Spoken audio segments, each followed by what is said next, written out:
At offer we can give ₹199 up to 31st January on the eve of Republic Day. Sri Pavitra Avenue, Kakinada. Welcome to Suman TV.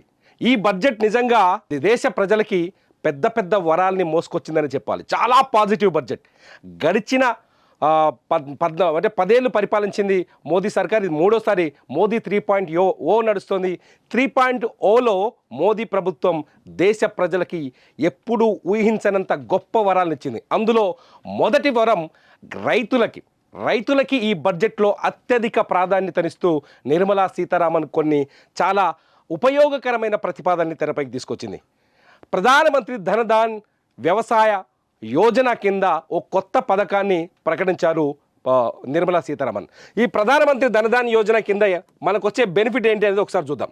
ప్రధానమంత్రి ధనధాన్ యోజన కింద మొట్టమొదటి benefit, దేశంలో వీళ్ళ లక్ష్యం ఏంటంటే దేశంలో వ్యవసాయ ఉత్పత్తుల్ని పెంచడం, వ్యవసాయ ఆధారిత సంస్థల్ని పెంచడం, ఆధారిత పరిశ్రమల్ని పెంచడం, పళ్ళు కూరగాయలు వంటి అంటే ఆరోగ్యానికి ఉపయోగపడే, భారతదేశ ప్రజల ఆరోగ్యాన్ని కాపాడగలిగే వ్యవసాయ ఉత్పత్తులని మరింత స్థిరీకరించడం, ఇంకా వాటిని పెంచి రైతుల్ని ప్రోత్సహించాలన్నది ఈ యోజన యొక్క ముఖ్య ఉద్దేశంగా తెలుస్తోంది.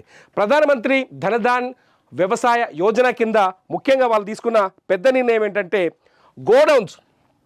గ్రామీణ ప్రాంతాల్లో వ్యవసాయానికి అతిపెద్ద మైనస్ గోడౌన్స్. ఎందుకంటే పండించిన పంటని దాచి సరైన సమయంలో అమ్ముకునే అవకాశం రైతుకు కల్పించాలి.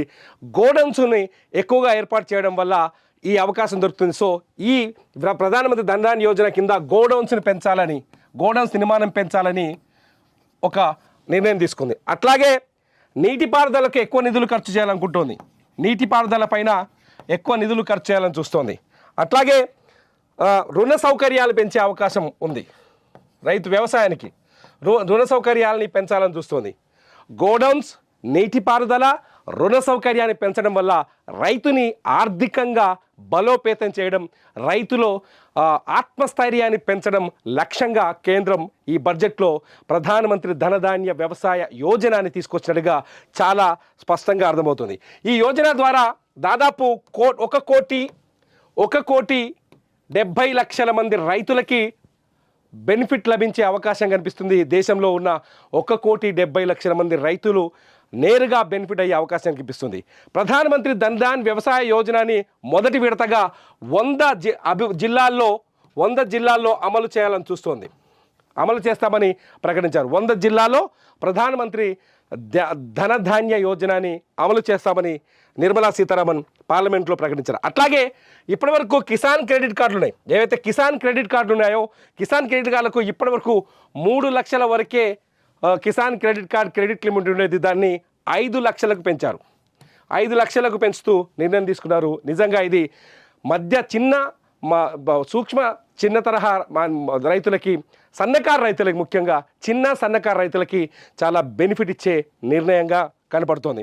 ఇకపోతే బీహార్లో మకాన్ అంటే చాలా చోట్ల కొత్త బోర్డులను ప్రకటించారు. బీహార్కి మాత్రం ఈసారి నిర్మలా సీతారామన్ చాలా వరాలు ప్రకటించారు. నితీష్ కుమార్ చాలా ముఖ్యమైన వ్యక్తిగా, నితీష్ కుమార్కి చాలా అధిక ప్రాధాన్యతనే ఈ బడ్జెట్లో కనిపించింది. బీహార్లో చాలా కొత్త బోర్డులని సంస్థను తీసుకొచ్చారు.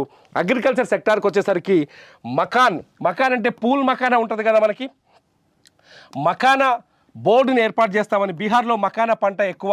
మకానా బోర్డుని ప్రకటించింది బీహార్కి. మకానా బోర్డును ప్రకటించడం వల్ల బీహార్లో పూల్ మకానా ఉత్పత్తికి, ఇది వ్యవసాయ ఆధారిత ఉత్పత్తి, మొత్తం ఈ పూల్ మకానా ఉత్పత్తిని మరింత తోడ్పడే అవకాశం ఉంటుందని కేంద్ర ప్రభుత్వం భావించడానికి తెలుస్తుంది. బీహార్కి ఇది నిజంగానే వరం. ఇకపోతే కందిపప్పు, కంది మినప, అలాగే కంది మినపాక, అలాగే మసూర్ దినుసుల్ని నేరుగా కేంద్రం కొనుగోలు చేస్తుంది. ఇప్పటిదాకా పప్పు ధాన్యాలు కొన్నింటిని కొనుగోలు చేస్తా అని చెప్పింది కేంద్ర ప్రభుత్వం FCI ద్వారా. ఈసారి అంటే మన వడ్లు కొనుగోలు చేస్తున్నారు కదా తెలంగాణలో చూస్తే, ఆంధ్రప్రదేశ్లో చూస్తే, అలాగే కందిని, మినపని, పప్పు ధాన్యాల్ని నేరుగా కొనుగోలు చేస్తామని కేంద్రం ప్రకటించింది. FCI ద్వారా దీన్ని కొనుగోలు చేయడం వల్ల రైతులకి నిజంగా MSP వస్తుందని మనం ఇక్కడ ఆశించవచ్చు.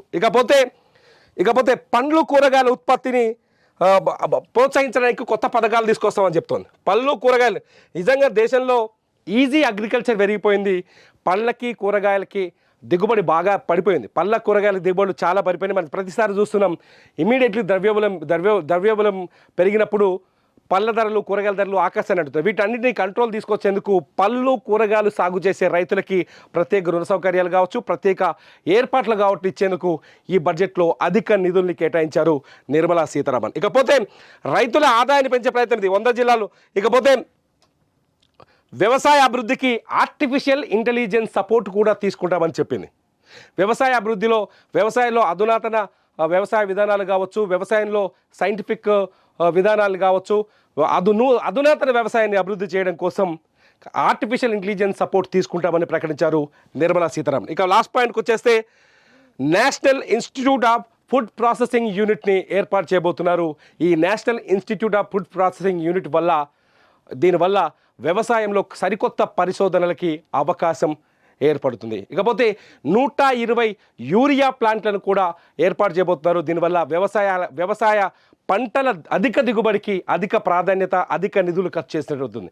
మొత్తంగా వ్యవసాయ రంగానికి ఈ బడ్జెట్లో తొలి ప్రాధాన్యతనిస్తూ నిర్మలా సీతారామన్ తన ప్రసంగంలో వ్యవసాయాన్ని అభివృద్ధి చేసే విధంగా రైతుల్ని మరింత ధనవంతుల్ని చేసేందుకు ప్రయత్నిస్తామని ఆమె ఈ బడ్జెట్లో సమూల సంస్కరణలు తీసుకొచ్చారు. నిజంగా నిర్మలా సీతారామన్ స్పీచ్ దేశమంటే మట్టి కాదోయ్, దేశమంటే మనుషులోయ్ అంటూ గురజాడ అప్పారావు చెప్పిన వ్యాఖ్యల్ని గుర్తు చేసుకుంటూ ఆమె తెలుగులో ఈ లైన్ని పార్లమెంట్లో లోక్సభలో ప్రస్తావిస్తూ ఏదైతే ప్రసంగాన్ని మొదలుపెట్టారో ఆ ప్రసంగానికి తగ్గట్టుగానే రైతులకు అనుకూల బడ్జెట్గా కనిపిస్తుంది ఈసారి బడ్జెట్.